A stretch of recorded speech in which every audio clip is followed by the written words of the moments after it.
कोल्हापूर जिल्हा बार असोसिएशनच्या निवडणुकीसाठी अत्यंत चुरशीनं प्रचार झाल्यानंतर मंगळवारी न्यायसंकुलात 2 केंद्रांवर मतदान प्रक्रिया पार पडली. एकूण 3,245 पैकी 2,243 मतदारांनी मतदानाचा हक्क बजावला. बार काउन्सिल ऑफ इंडियाची परीक्षा पात्र असलेल्या सदस्यांनाच मतदानाचा अधिकार दिल्यामुळं यंदा मतदानाची टक्केवारी घटली. केवळ 70% मतदान झाल्यामुळं कुणाला संधी मिळणार याबद्दल कमालीची उत्सुकता होती. मतदान झाल्यानंतर सायंकाळी 6 नंतर मतमोजणीला सुरुवात झाली.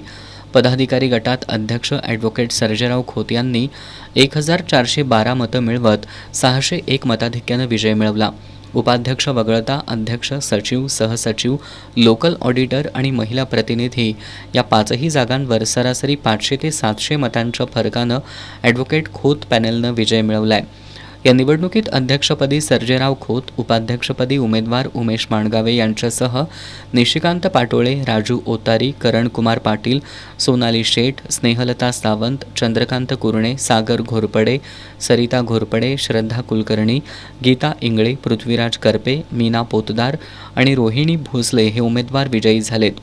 या निकालानं ॲडव्होकेट विवेक घाटगे आणि प्रकाश मोरे यांच्या गटाला धक्का बसलाय. निकालानंतर खोत पॅनेलच्या समर्थकांनी न्यायसंकुलाच्या आवारात गुलालाची उधळण करत जल्लोष केला. मुख्य निवडणूक निर्णय अधिकारी ॲडव्होकेट सुभाष पिसाळ, सहाय्यक निवडणूक निर्णय अधिकारी ॲडव्होकेट के.एस. गुंड पाटील, ॲडव्होकेट नितीन बाडकर यांच्यासह 60 निवडणूक मदतनीस अधिकाऱ्यांनी मतदान प्रक्रियेचं काम पाहिलं.